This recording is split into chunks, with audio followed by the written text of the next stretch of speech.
신명기 4장 1절부터 14절 말씀. 이스라엘아, 이제 내가 너희에게 가르치는 규례와 법도를 듣고 준행하라. 그리하면 너희가 살 것이요 너희 조상의 하나님 여호와께서 너희에게 주시는 땅에 들어가서 그것을 얻게 되리라. 내가 너희에게 명령하는 말을 너희는 가감하지 말고 내가 너희에게 내리는 너희 하나님 여호와의 명령을 지키라. 여호와께서 바알부올의 일로 말미암아 행하신 바를 너희가 눈으로 보았거니와 바알부올을 따른 모든 사람을 너희의 하나님 여호와께서 너희 가운데에서 멸망시키셨으되 오직 너희의 하나님 여호와께 붙어 떠나지 않은 너희는 오늘까지 다 생존하였느니라. 내가 나의 하나님 여호와께서 명령하신 대로 규례와 법도를 너희에게 가르쳤나니 이는 너희가 들어가서 기업으로 차지할 땅에서 그대로 행하게 하려 함인즉 너희는 지켜 행하라. 이것이 여러 민족 앞에서 너희의 지혜요 너희의 지식이라. 그들이 이 모든 규례를 듣고 이르기를 이 큰 나라 사람은 과연 지혜와 지식이 있는 백성이로다 하리라. 우리 하나님 여호와께서 우리가 그에게 기도할 때마다 우리에게 가까이 하심과 같이 그 신이 가까이 함을 얻은 큰 나라가 어디 있느냐. 오늘 내가 너희에게 선포하는 이 율법과 같이 그 규례와 법도가 공의로운 큰 나라가 어디 있느냐. 오직 너는 스스로 삼가며 내 마음을 힘써 지키라. 그리하여 내가 눈으로 본 그 일을 잊어버리지 말라.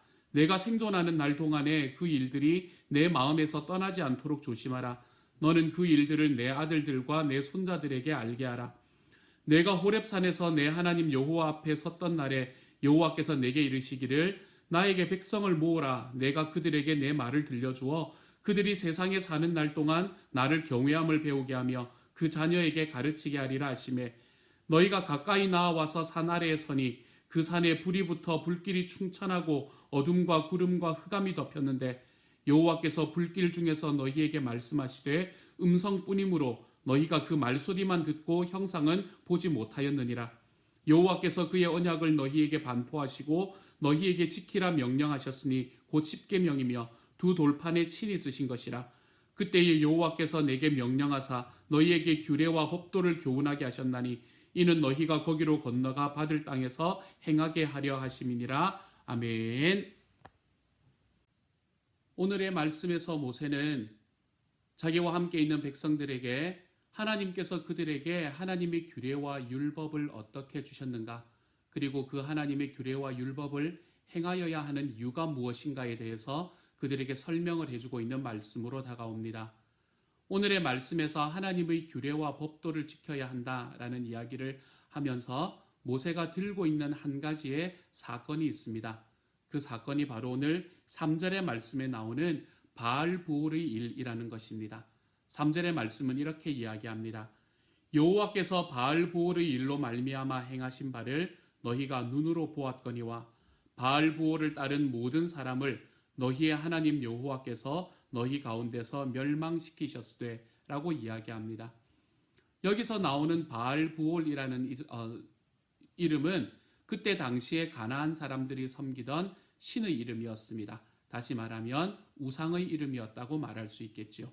그러면 여기서 말하는 바알부올의 일이라는 것은 어떠한 일을 말하는가? 이 말씀은 민수기 25장에 나오는 말씀인데요.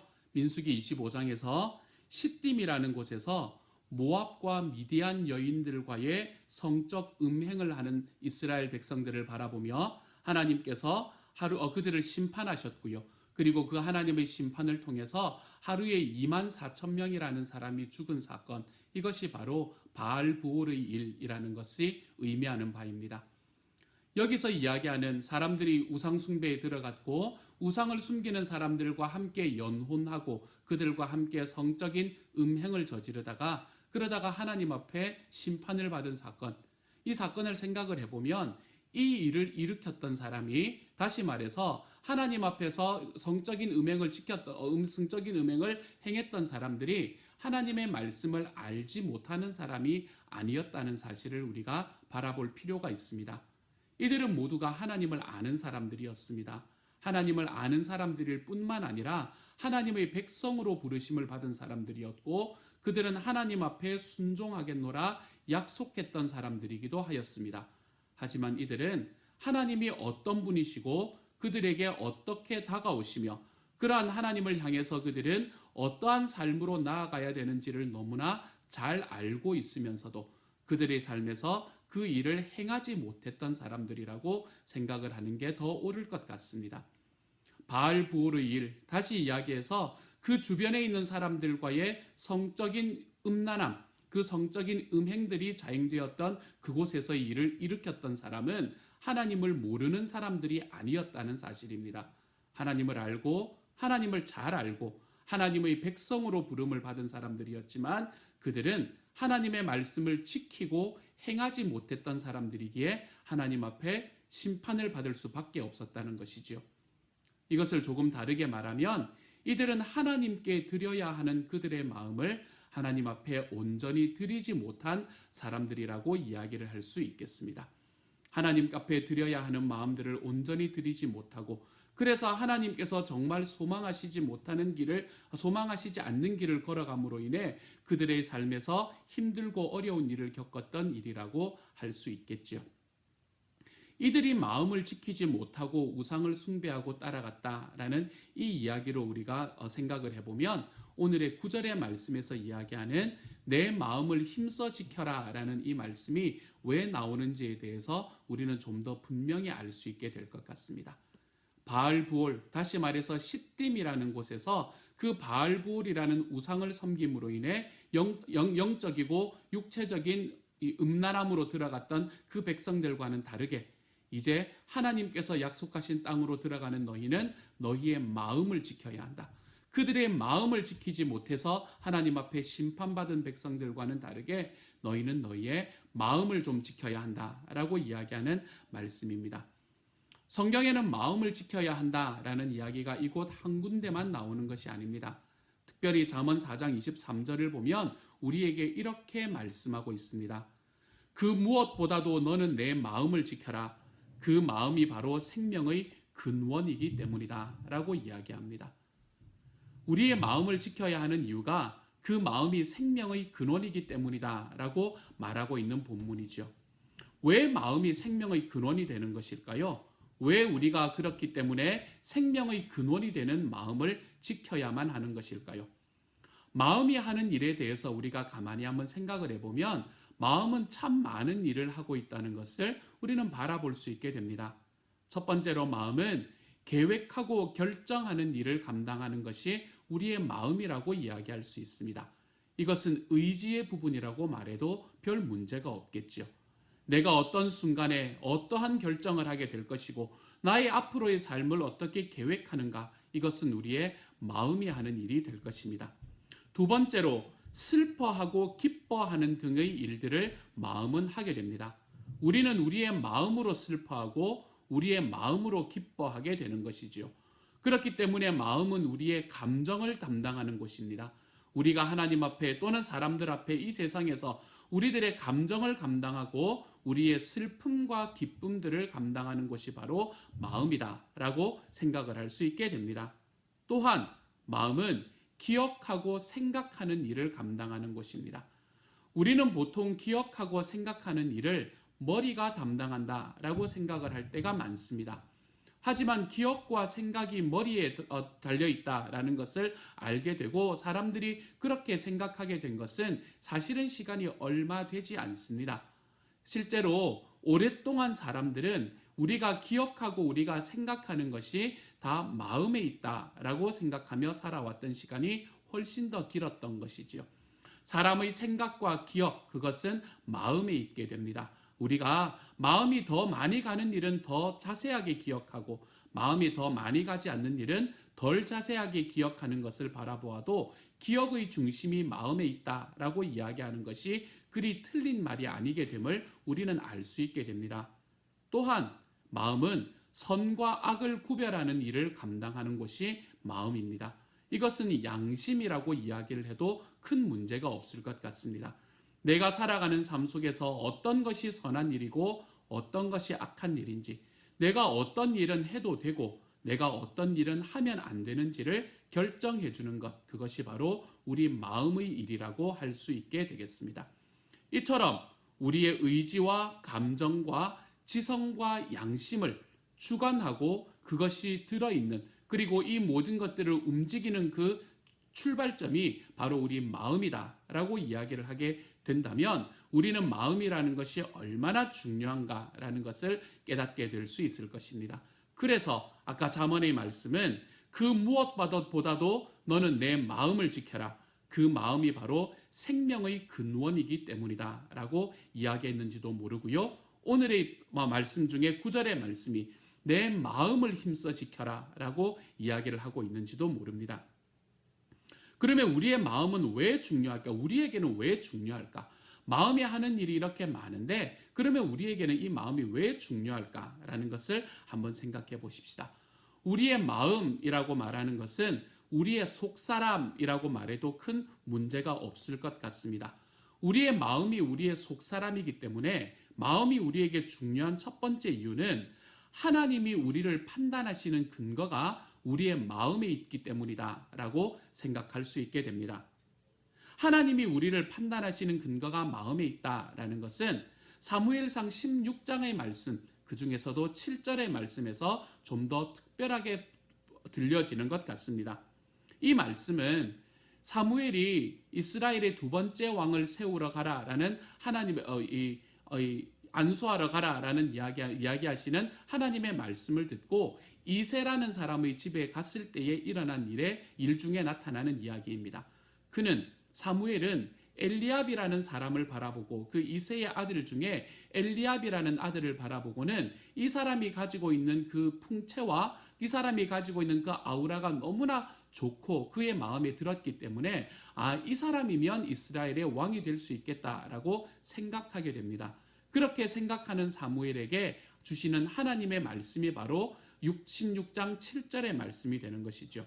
이 말씀은 이렇게 말합니다. 사람은 겉모습만을 따라 판단하지만 나 주는 중심을 본다 라고 이야기하시죠.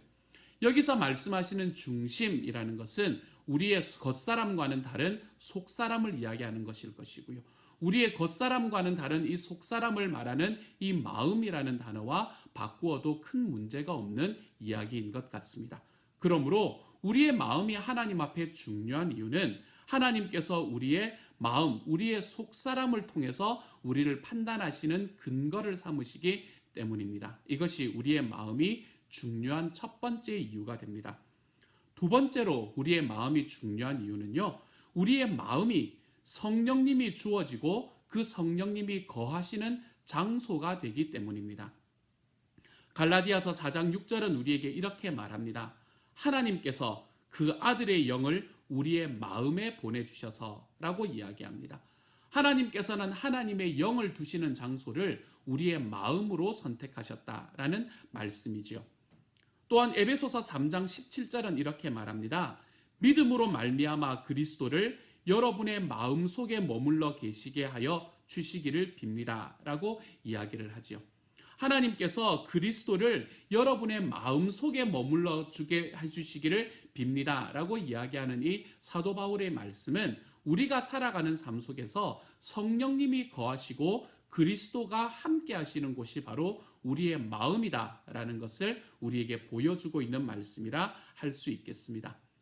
하나님이 우리를 판단하시는 근거가 되기도 하고 성령님이 주어지고 예수님이 거하시는 장소가 되기도 하는 곳이 우리의 마음이기 때문에 우리의 마음은 우리의 삶에서 얼마나 중요한 자리를 차지하고 있는지 모릅니다. 마음은 여러 가지 일을 하고 마음은 이처럼 중요한 자리를 차지하고 있다는 것은 알겠는데 그러면 뭐가 문제냐? 이런 것들이 중요하다는 걸 알았어. 그러면 뭐가 문제냐라고 하시는 분이 계실 것입니다. 우리의 문제는 무엇인가 하면 여기에서 그런데 우리의 마음을 빼앗아가는 것이 우리들의 삶에는 참 많다는 사실이 우리의 문제가 되는 것입니다. 우리의 삶 속에서 이렇게 중요한 우리의 마음을 빼앗아가는 것이 우리에게는 얼마나 많은지 모릅니다. 우리들의 삶에서 우리의 마음을 빼앗아가는 가장 대표적인 것 중에 하나는 돈입니다. 예전에 제가 들었던 이야기 중에 하나의 이야기가 있는데요. 어떤 한 강도가 한 사람에게 이야기를 했답니다. 돈 내놔라. 그렇지 않으면 내가 너의 목숨을 빼앗아 갈 거야 라고 이야기를 했더니 이 사람이 차라리 내 목숨을 빼앗아 가세요 라고 이야기를 했다는 이야기를 들으면서 사람들이 돈을 얼마나 중요하게 여기고 있는가라는 것을 알게 되었습니다. 우리들의 삶에서 우리들의 마음을 빼앗아가는 가장 대표적인 것 중에 하나가 바로 이 돈이라는 것이죠. 또한 우리의 마음을 빼앗아가는 것들은 게임, 도박, 전화기, 요즘 이 스마트폰 있잖아요. 그렇죠? 연속극, 또는 우리들의 삶에서 내가 정말 이루기를 소망하는, 내가 이루기를 소망하는 나의 야망, 이러한 것들이 우리들의 삶에서 무엇을 빼앗아가나 하면 마음을 빼앗아가는 것들이 될 때가 많다는 것입니다. 그렇기 때문에 우리가 매일 주님의 말씀으로 우리의 마음을 지키지 않으면 우리의 마음을 이러한 것들에 빼앗기는 것을 막을 수가 없습니다. 우리가 우리들의 마음을 지켜내지 않으면 이러한 것들은, 우리의 마음을 빼앗아가는 것들은 어느새 도둑처럼 찾아와서 나도 알지 못하는 사이에 내 마음을 빼앗아가 버리는 것을 경험하게 된다는 것이죠. 그렇기 때문에 시편의 기자는 이렇게 이야기를 하고 있는지 모릅니다. 내가 주님께 범죄하지 않으려고 주의 말씀을 내 마음에 깊이 간직합니다. 시편 119편 11절의 말씀이죠. 내가 내 주님의 말씀을 주님께 범죄하지 않으려고 내 주님의 말씀을 내 마음에 깊이 간직합니다. 우리가 이러한 삶의 하나님과 살아가는 삶의 노력이 없다면, 우리들의 삶에서 주님의 말씀으로 나의 마음을 지키려는 마음이 없다면 우리는 우리들의 마음을 빼앗아가려는 것들에 우리의 마음을 얼마나 쉽게 빼앗기며 살아가는지 모르게 될 것입니다. 그러므로 사랑하는 여러분, 저는 오늘 하루 살아가는 저와 여러분이 우리가 고백하는 신앙의 사도요 대제사장이신 예수를 깊이 생각하는 하루가 될 수 있기를 소망합니다. 히브리서 13장 1절에 나오는 이 말씀처럼 우리가 우리의 신앙의 사도가 되시고, 히브리서 3장 1절에 나오는 말씀처럼 우리의 신앙의 사도가 되시고 대제사장이신 예수님을 깊이 생각하며 걸어가 볼 수 있는 하나님의 사람이 되시기를 소망합니다. 그러면서 우리들의 삶에 아무것도 염려하지 말고 오직 모든 일을 기도와 간구로 하고 여러분이 바라는 것을 감사함으로 하나님께 아뢰시는 분이 될 수 있기를 소망합니다. 그래서 우리의 마음을 하나님 앞에 지켜내고, 그리고 우리가 하나님 앞에 기도함으로 우리들의 삶에 마음을 주님께 집중하여 내므로 인해, 그래서 우리의 대제사장이신 예수를 깊이 생각하는 하루가 됨으로 인해 사람의 헤아림을 뛰어넘는 평화가 사랑하는 여러분의 마음과 생각을 그리스도 예수 안에서 지켜주시는 하루가 될 수 있기를 우리 주님의 이름으로 축복합니다. 오늘 하루 살아갈 때 여러 가지 고민과 여러 가지 걱정이 일어나는 것이 너무나 당연한 시기입니다. 하지만 이런 고민과 이러한 걱정 속에서 우리의 마음을 잃어버리고 살지 말고, 우리들이 겪는 시간 속에 이전에 우리가 겪던 일상과는 많이 다른 삶을 살아가는 시간들입니다. 이러한 시간들 속에 나의 마음을 다른 곳에 빼앗기지 아니하며 우리 주님 앞에 나의 마음을 지켜냄으로 인해 주님께서 나에게 주시는 평화와 평강이 이 말씀을 들으시는 우리 시온영락 그리고 새벽 예배의 모든 식구들 한 사람 한 사람들에게 전해지시는 하루가 될 수 있기를 우리 주님의 이름으로 축복합니다. 이 시간 같이 한번 기도하겠습니다. 사랑하는 하나님, 감사합니다. 오늘 하루 살아가며 우리의 마음을 지킬 수 있는 하루가 되게 하여 주옵소서. 우리의 마음을 지켜서 하나님 앞에서 우리가 살아가는 이 삶 속에 우리 주님의 크신 영광이, 하나님 주님의 크신 평화가 내 마음에 일어나는 하루가 되게 하시고, 내가 내 마음을 다른 것에 빼앗기는 것이 아니라 내 살아계신 주님께 나의 마음을 드려내는 삶을 살아가보는 하나님의 사람들이 다 될 수 있도록 주여 오늘 하루 지켜 보호하여 주옵소서. 그래서 우리의 믿음의 근원이 되시고 또한 우리의 대제사장이 되시는 예수를 깊이 생각해보며 살아가는 오늘 하루가 될 수 있게 하여 주옵소서. 모든 말씀 우리 주님 예수님 이름으로 기도드립니다. 아멘.